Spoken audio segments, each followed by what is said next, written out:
नमस्कार। चैनल ज्योतिष आपके लिए में आपका स्वागत है। मैं श्री राम स्वामी।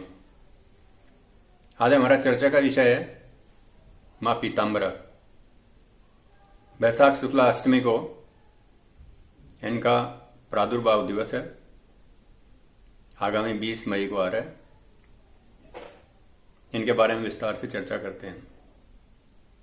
माँ बगलामुखी 10 महाविद्याओं में 8वीं महाविद्या है। महाविद्याओं के बारे में कहा गया है एक पौराणिक कथा के अनुसार कि सती जब अपने पिता दक्ष के यहाँ बिना आमंत्रण के यज्ञ में जाने के लिए उद्यत हुई, उस समय भगवान शिव ने उनको बहुत मना किया, लेकिन सती नहीं मानी। बार बार समझाने पर सती बहुत ज्यादा क्रुद्ध हो गई। उसके रौद्र रूप को देख करके भगवान शिव वहां से पलायन करने लगे। भगवान शिव को रोकने के लिए सती ने 10 दिशाओं में 10 महाविद्याएं प्रकट की। उनमें जो 8वीं महाविद्या है यह बगलामुखी है, उग्र विद्या है। इनकी उत्पत्ति गुजरात के कच्छ क्षेत्र में नारायण सरोवर में, उसको हरिद्रा सरोवर भी बोलते हैं, वहां पर हुई। हरिद्रा सरोवर इसलिए बोलते हैं कि वहां के जो पानी का जो रंग है वो हल्दी के समान पीला है। हल्दी माता को बहुत प्रिय है, पीला रंग माता को बहुत प्रिय है, इसलिए इनको पीताम्बरा कहा जाता है। अब इस विद्या के बारे में चर्चा करते हैं। ये स्तंभन की देवी है, किसी भी चीज को स्तंभित करने की क्षमता रखती हैं। आप इनके मंदिरों में भी जाएंगे तो वहां देखेंगे, वहां को बहुत ही असीम शांति मिलेगी, आपको बिल्कुल स्तंभन मिलेगा आपको। यह महाविद्या छोटे मोटे कामों के लिए काम में नहीं लेना चाहिए। आजकल चलन चल पड़ा है कि छोटा भी कोई भी थोड़ा सा भी काम हो, जैसे किसी के प्रेम संबंध तुड़वाने हो, बच्चा पास नहीं हो रहा है, बच्चे की नौकरी नहीं लग रही है, पति पत्नी में आपस में झगड़े चल रहे हैं, कोई छोटा मोटा विवाद चल रहा है, तो लोग बाग सलाह दे देते हैं कि बगलामुखी का प्रयोग करवा लीजिए। यह ब्रह्मास्त्र विद्या है। छोटे मोटे कामों के लिए अन्य देवी देवताओं की पूजा की जा सकती है, उनका सहारा लिया जा सकता है। ब्रह्मास्त्र का सहारा उस समय लिया जाता है जब आदमी के पास में और कोई विकल्प शेष नहीं हो, और उस मुसीबत में फंसने में उसकी स्वयं की कोई गलती नहीं हो, जब यह महाविद्या काम करती है। इसके बारे में कहा गया है कि ब्रह्मास्त्र इति विख्यातम त्रिषु लोकेषु विस्तृतम गुरु भक्ताय दातव्यम नैदेयम यस्य कश्चित्।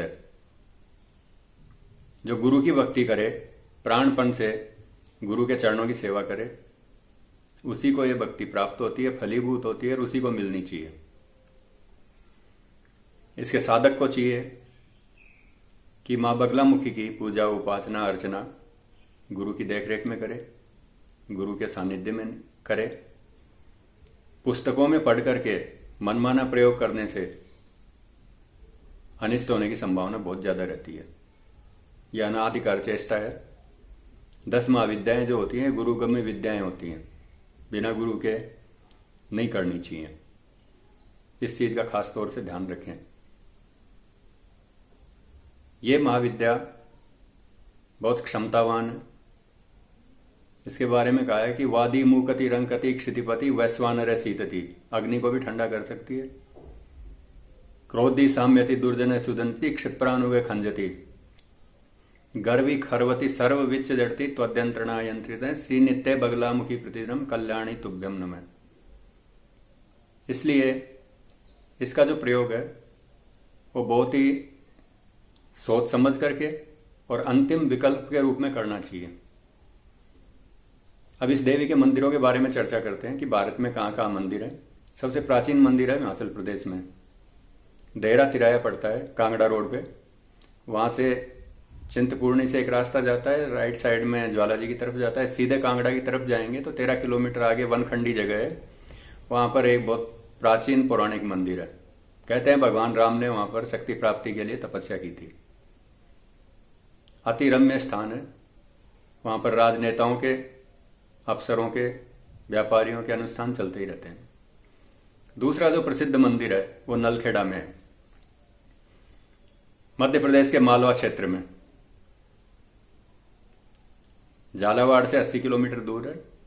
लक्ष्मणा नदी है, जिसको वहाँ की स्थानीय भाषा में लखना नदी बोलते हैं, उसके किनारे पर शमशान में बना हुआ मंदिर है। प्रसिद्ध मंदिर है, द्वापरकालीन मंदिर है, पांडवों के समय का मंदिर है। पांडवों ने भी वहाँ तपस्या की थी, पूजा अर्चना की थी।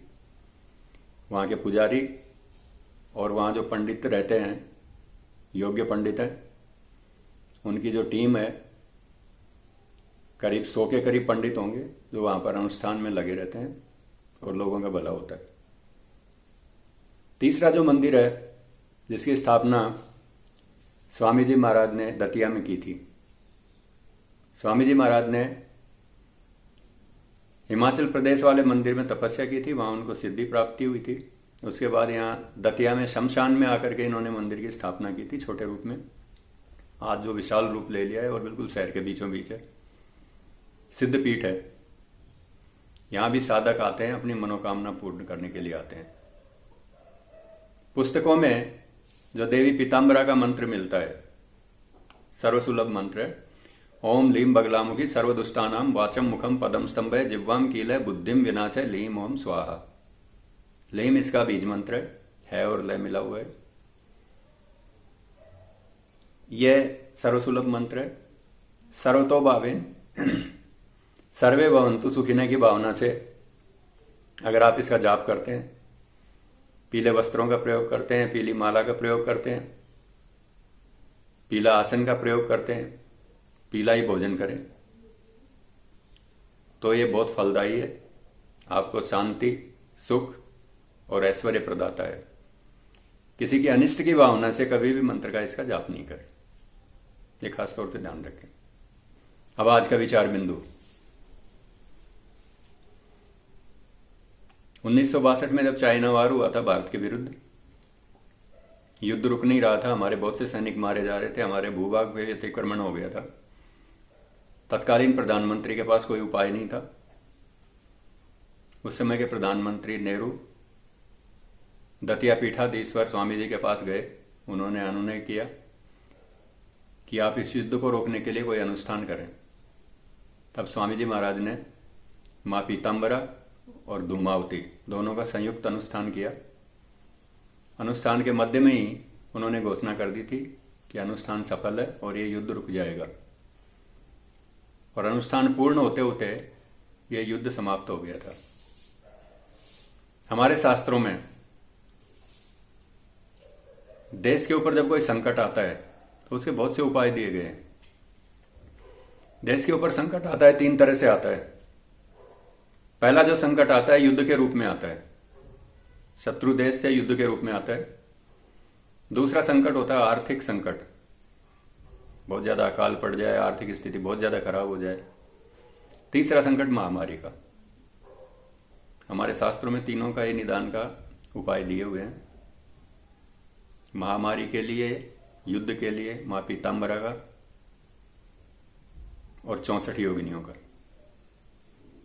64 योगिनियों का जो समर्थ साधक होता है वो युद्ध को रोकने में, महामारी को रोकने में सक्षम होता है। मध्य प्रदेश में मुरैना के पास में जो 64 योगिनियों का मंदिर है, वो वहां के राजाओं ने इसी उद्देश्य से बनाया गया था, राज्य के ऊपर आक्रमण के लिए, महामारी के लिए। आर्थिक संकट के लिए हमारे यहां पर रसायन शास्त्र बहुत उन्नत अवस्था में था। नागार्जुन जो रसायन वेत्ता हुए हैं, वो निम्न धातु को उच्च धातु में परिवर्तित कर देते थे। जब राष्ट्र के ऊपर आर्थिक संकट आता तो स्वर्ण निर्माण करने की प्रक्रिया उन्होंने बताई थी।